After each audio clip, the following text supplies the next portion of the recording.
fun. It's Christmas time, and I'm so excited about what I want to talk to you all about.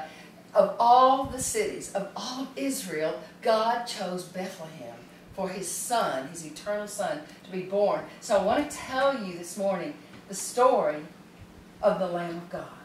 Will you go with me there? Yeah. He was born in Bethlehem, we know, but why Bethlehem of all cities? Think back.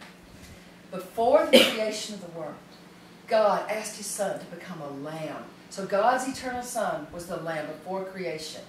Think of creation. Here He is walking this earth with Adam. And Adam has to have his side laid open to take a bride out of his side. Just as Jesus Christ, the Lamb of God on the cross, would have His side opened up to take the bride, a church, from His side. Think of this. The garden was closed and a flaming sword guarded the way from anyone coming back into the presence of God. But at the cross, the Lamb of God would have a sword pierced into His side so that now we can come back to God. And there in the garden, when Adam and Eve were cast out, God chose animal skins, probably lamb, scholars think, lamb skins to cover Adam and Eve, who had been cast out of the presence of God. Then all through the Bible, I mean, think about it, lambs. Lambs at the altar every day, twice a day. Lambs had to be offered. It was called the daily sacrifice, the daily burnt offering. In the morning at 9 o'clock, again at 3 o'clock in the afternoon. Why 9 o'clock? Why 3 o'clock?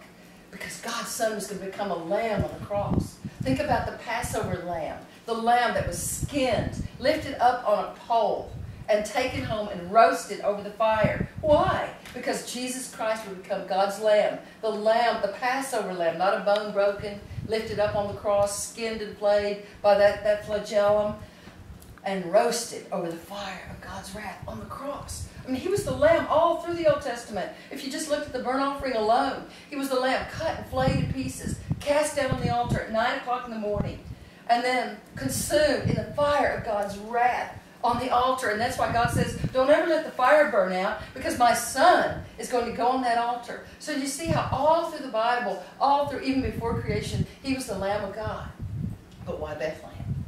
Why did God come down on a Virgin Mary and she would conceive the Lamb of God, Jesus Christ, God's eternal Son? And why would He have to be born, of all places, in that little town of Bethlehem? Because Bethlehem was the town where lambs were born. It was out on the hills. Remember how David always was shepherding the flocks and lambs were being born there out on the hills of Bethlehem. Bethlehem was just a few miles from Jerusalem. So those lambs were born to be taken to Jerusalem and slain there in Jerusalem. Jesus was born in Bethlehem. Wow. The Lamb of God. Placed in a manger. What's a manger? It's an animal feeding trough because He's the Lamb of God, right? It's Christmas, guys. I mean, in every way. Think about who were the very first people that God appeared to, that sent His angels to show them that His Son was born on earth. Who was it? Shepherds. The shepherds. Why? Because shepherds tend lambs, right? Jesus was God's lamb, born in Bethlehem, and watch Him now as He grows. Think about it. It's just a few days later, Mary and Joseph take Him into the temple, and Simeon, the prophet, lifts Him up and says, He is a light for revelation to the Gentiles, that's most of us, and a glory for your people Israel. That's because He's the glory of the Lamb who's brought the glory down to this earth. That's why Christmas is so special. Now watch Him grow. He's 12 years old. This is the story of the Lamb. He goes into the temple. And why does He go to the temple? What's the purpose? What are they celebrating at 12 years old? Passover. What is Passover? Where does His mother and daddy find Him later? Talking to the teachers of the law. Why? You know what I think He was talking to them about? The Passover lamb. It's Passover. He's explaining to them what He's going to do at Passover, as He is going to be skinned, lifted up on a cross, going through the fires of God's wrath as He's roasted there. You see, He's Bethlehem's lamb. That's why He had to be born in Bethlehem, because He had to be crucified in Jerusalem. That's why John the Baptist, that day he saw Him in the river, and he pointed to Him, and he said the powerful, poignant words, the greatest sermon ever preached on this earth, in just one little sentence, one little phrase. He said, Behold the Lamb of God who takes away the sin of the world.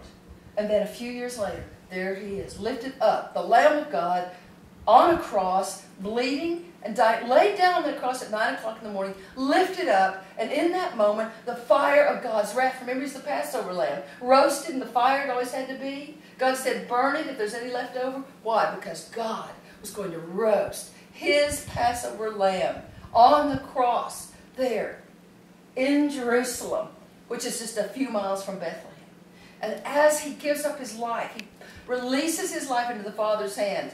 He goes into the tomb. He rises the third day, rises from the dead. This is God's glory, the glory of the Lamb rising, and now glory flooding out from him, flooding the tomb. He appears in the upper room. He breathes on the disciples, and glory comes down on them. And then on that day of Pentecost, well, first he ascends into heaven, is reunited with the Father. This is the Lamb. He's returned to his Father, the wounded Lamb, returned to his Father. And now he pours out his Spirit on us, and we receive from the glory of the Lamb. And John one day looks into heaven, and this is what he says. He hears a voice say, behold the Lion of the tribe of Judah. But what does he see? As he looks into heaven, what does he see? Does he see a lion? Does he see a king? He sees Jesus. And this is how he describes what he sees. I saw a lamb looking as if it had been slain, standing in the center of the throne. That's the Lamb of God. And 29 times in the book of Revelation, John describes him as a lamb. That's because God has something to say about his lamb born here at Christmas time. And guys, all over the world, they're trying to take the Lamb of God out of Christmas. They're trying to take Christ out of Christmas. Just say happy holiday. Don't offend anyone. When you think of what God's eternal Son, Jesse, what do you think about when you think of them trying to take the real meaning of Christmas?